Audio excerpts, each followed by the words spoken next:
You hear it first, a wet scrape under the platform. Then a breath that isn't yours. And the tracks hold theirs. I used to cut through here after cram school. The shortcut saved minutes. But it always felt like the station was timing me.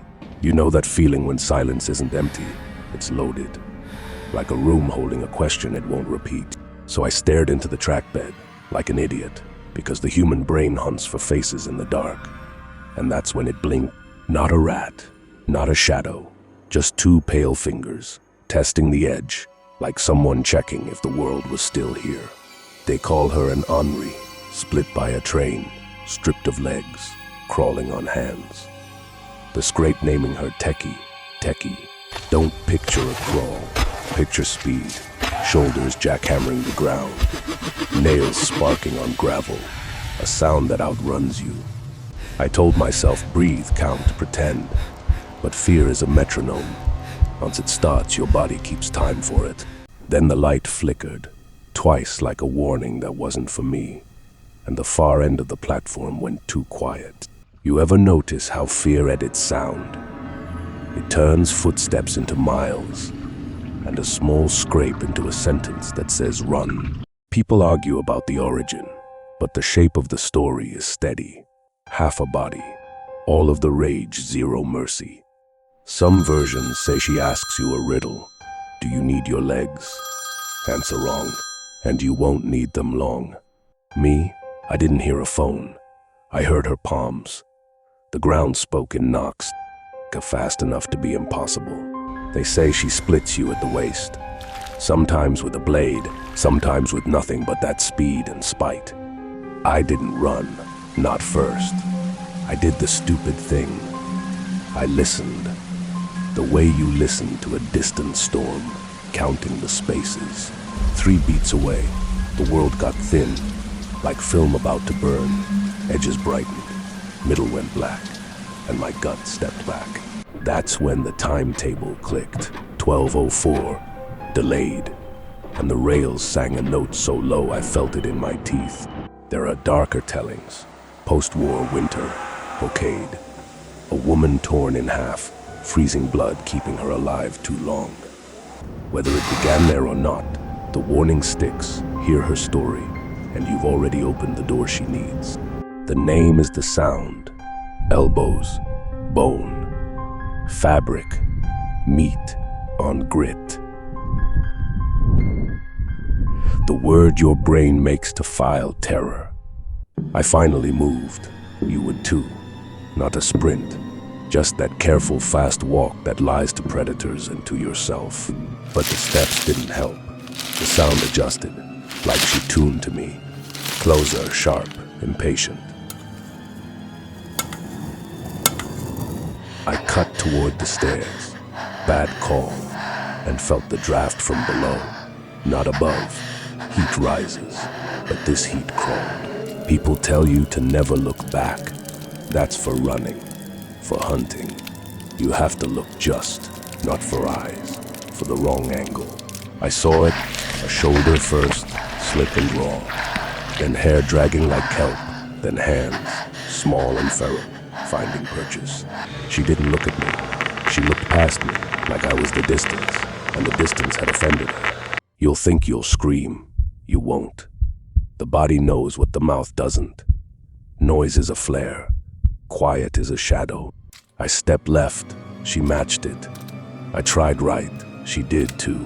Not mimicry prediction, like she'd practiced me already. You can bargain with fear, not with grief. And what I felt roll off her wasn't hunger. It was the grief that corrodes mercy. So I said it aloud, to nobody, to her, to myself. I need my legs.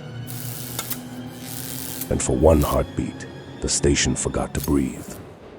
The scraping stopped. Not silence, absence.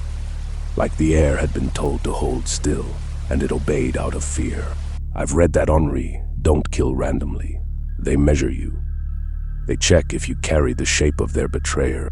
My legs didn't feel like mine anymore. They felt borrowed, suspect, like they'd confessed something I didn't know I'd done. Then she moved again, not toward me, but around me, orbiting like I was the center of something I hadn't agreed to. I remembered the stories.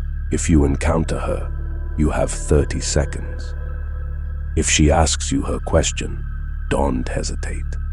But she didn't ask. She just waited, like she was letting me realize something, that this wasn't a test. It was a menu. I saw her waist then, not cut clean, but torn, like something had argued with physics and physics had surrendered first. The wound didn't bleed anymore. It wept something else cold, like freezer burn made liquid pooling in her wake. You know what is worse than a scream? A voice that used to scream, gave up, and learned to whisper instead. She said my name, not asked said, like she'd been carrying it in her mouth since before I knew how to write it. Panic teaches terrible arithmetic. If I run and she is faster, I die tired. If I stay and she is patient, I die wondering. Her hands, they weren't claws. They were just hands. But the knuckles told stories about concrete, about distance measured in skin. I tried the stairs, 3 steps up. My spine knew before my brain. She wasn't below me anymore. She was above. They say she targets the young, the ones who still have futures to sever. But I think she just hates the shape of hope. The fluorescent above me popped. Not burned out popped, like something bit it. Glass rained down in slow commitment. In the new dark, I heard her joints, not cracking, grinding, like cartilage replaced with something that remembered being stone. My phone buzzed dead battery, no signal, but it buzzed anyway, spelling out in Morse. Do you know what you took? I never took anything, but that is the trap, isn't it? Vengeance doesn't check receipts. It just knows something's owed. She was close enough now that I could smell it. Iron in winter, and something sweeter, like the air after lightning hits. Her movement didn't obey physics. It obeyed narrative. She moved the way nightmares do, inevitable, editing out the boring parts. I thought about the train that cut her. Did it apologize? Did metal feel regret? Or did it just keep its schedule? The rational brain is a coward. Mine kept offering explanations. Prank, stress, gas leak. Anything but the truth crawling toward me. Isn't just her name. It is the sound your eardrums make when they realize sound can touch you from the inside. I did what they tell you never to do. I asked her what she wanted, and she smiled. Not cruel, worse, grateful. She wanted an audience, not a victim, a witness. Someone to carry the story forward, to keep her scraping through other minds. That is the real curse. It is not death. It is becoming the next person who tells this story, who passes the sound along. The platform shook, not from a train, from her laugh, if you can call it that. More like tectonic grease releasing pressure. I understood then. She wasn't hunting me. She was auditioning me. Checking if I could carry the weight of her name properly. My legs moved. Not because I chose, because the story needed them to. I was already inside the narrative, past the edit point. I reached the turnstile behind me. The scraping stopped, replaced by waiting. She'd already won. Now she was just watching me leave. The night air hit different, like it knew what I'd seen. Like oxygen itself was contaminated now with the weight of knowing. I walked for blocks before realizing my shadow was wrong. Too long, too thin. Like something had been stretched out of it. You think you escape, but the story is a thread. It pulls tight in your sleep, in reflections, in the pause before trains arrive. I looked up the legend that night. Dozens of versions, all agreeing on one thing. She never stops. She just pauses between steps. Some accounts claim she was a schoolgirl, others a young woman. The details blur, but the sound, that stays crisp. I found posts from people who claimed to hear her in other countries, Tokyo. Sure, but also London, Chicago. One user wrote, "She doesn't need rails anymore. She needs listeners." And then they never posted again. I checked my legs obsessively, for marks, for cold spots, for that feeling of being pre-severed, like perforated paper. The worst part isn't the fear of dying. It is the fear that you've already become part of her. A footnote, a warning, a statistic. I started avoiding stations, then train tracks, then anywhere concrete met darkness, which turns out to be most of the world. My friend asked why I looked tired. I said insomnia. What I meant was, I'm afraid to close my eyes and hear scraping under the bed. They say if you tell the story correctly, you transfer the curse, like a chain letter written in scar tissue and cement dust. But what does correctly mean? The exact number of scrapes, the temperature of her breath, the way her spine curved without support. I tried to forget. The brain won't let you. It files her under survival data, priority access, the kind of memory that interrupts others. 3 weeks later, I saw someone else at that station, another student, headphones in, shortcut at midnight. I should have warned them. But warnings are invitations.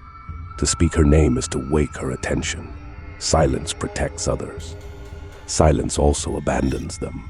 I've seen her twice more since that night, not in person, but in the gap between train and platform, lasting half a second. Each time, the scraping in my memory gets louder, like an audio file played too many times, degrading into pure distortion. I researched exorcisms, Shinto purification, Buddhist sutras, Christian rites. But how do you cleanse something that lives in testimony? She is not a ghost haunting a place. She is a frequency haunting a bandwidth. The range where stories live between ear and belief. I started documenting everything, times, locations, atmospheric conditions. Like data could somehow neutralize the irrational. But the irrational doesn't care about your spreadsheets. It crawls through the margins, the empty cells, the data you can't quantify. My therapist asked if the incident was metaphorical trauma taking physical form. I showed her the palm print on my jacket. She stopped asking after that. Some things break the clinical framework, turn the therapeutic alliance into shared, unspoken terror. I joined online groups, people who'd heard her, seen her, survived her. We don't share solutions, we just share the waiting. One member claimed she wants something specific from each person, not legs, but the reason they needed to go somewhere that night. I think about where I was going, home, and whether home still means sanctuary, or if it is just the next platform she is learning. The railway company denies any incidents. They always do. Liability fears outweigh supernatural disclosure, even when the tracks remember. I pass that station sometimes during daylight. It looks normal: commuters, vendors, ads. But the platform still holds its breath.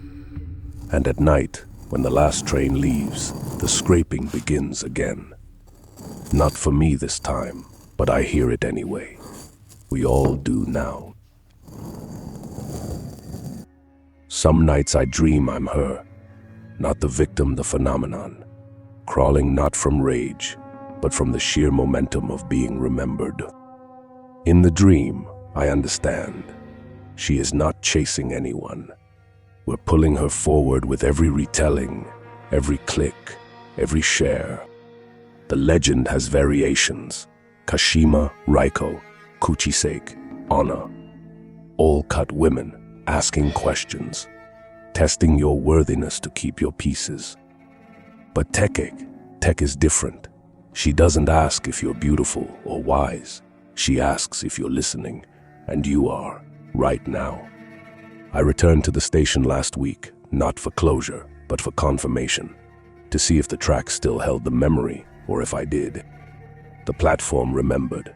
I felt it in the air pressure, the way sound traveled wrong, like the space had been trained by repetition. A salaryman stood nearby, waiting. I wanted to tell him, "Don't stand there, that is her spot. She is particular about staging." But I stayed quiet, because maybe he needed to meet her too. Maybe we all have an appointment we don't remember making. The train arrived on time. The doors opened. People got on, and underneath, in the gap, the scraping continued, patient and certain. I didn't board. I haven't boarded a train since. I walk now or take buses, Anything that doesn't involve that specific geometry of absence. My friend said I'm being irrational. I showed her this. The scrape marks on my shoe sole that form letters Teke. She stopped calling after that. People don't want proof. Proof means it could happen to them, that the world has teeth they can't see. There is a theory she is a thought form, a tulpa sustained by collective fear. But that doesn't explain the cold or the handprint or the teeth. Teeth. I didn't mention that before. When she smiled, there were too many or too few. My brain couldn't count, refused to settle. I've started leaving offerings at small shrines. Nothing formal, just coins and apologies. For what? I don't know. For witnessing, for surviving. The monks say some spirits don't want peace. They want company. Not to drag you down, but so they're not alone in being incomplete. Maybe that is why she let some people go. Not mercy, but selection. Choosing who gets to carry the story, who becomes her voice. I tried to stop thinking about her, but she is in the rhythm of trains, the scrape of chairs, the sound of anything dragging across concrete. She is in language now. Every time someone says Teke Teke, they're not describing her. They're summoning her phonetically, ritualistically. I'm telling you this not as warning, but as transaction. I've carried her long enough. Now she is in your ears, your memory, your platform. You'll think about her tonight when you're alone. You'll listen for scraping. And in listening, you'll pull her just a little bit closer. The original girl, if there ever was one, is long gone. What remains is the aggregate. Every retelling, every fear, every iteration. She is a wiki entry edited by trauma, a crowdsourced haunting, an open source ghost. And you just downloaded the latest version. I see her in reflections sometimes, not mine, other people's. She is hitchhiking through mirror neurons, traveling by empathy and imagination. The last time was yesterday. A girl on the platform texting, standing exactly where I stood. She looked up, smiled at me, kept texting. Her text probably said, "Creepy old guy at the station." She doesn't know yet. She will. Maybe tonight. Maybe when her train is late. I could have warned her. Could have shown her the marks, the proof, the pattern. But warnings are contamination vectors. Silence is quarantine. So I walked away again, like I always do, carrying her, feeding her, being the archive she needs to stay crawling through decades. They say urban legends die when people stop believing. But what if they evolve? What if Teke doesn't need trains anymore, just Wi-Fi? If you've made it this far, you're already carrying her. Listen tonight, you'll hear it. Tech, not behind you. Inside you, subscribe to explore more Japanese folklore that refuses to stay dead. Because once you start hearing, you can't stop.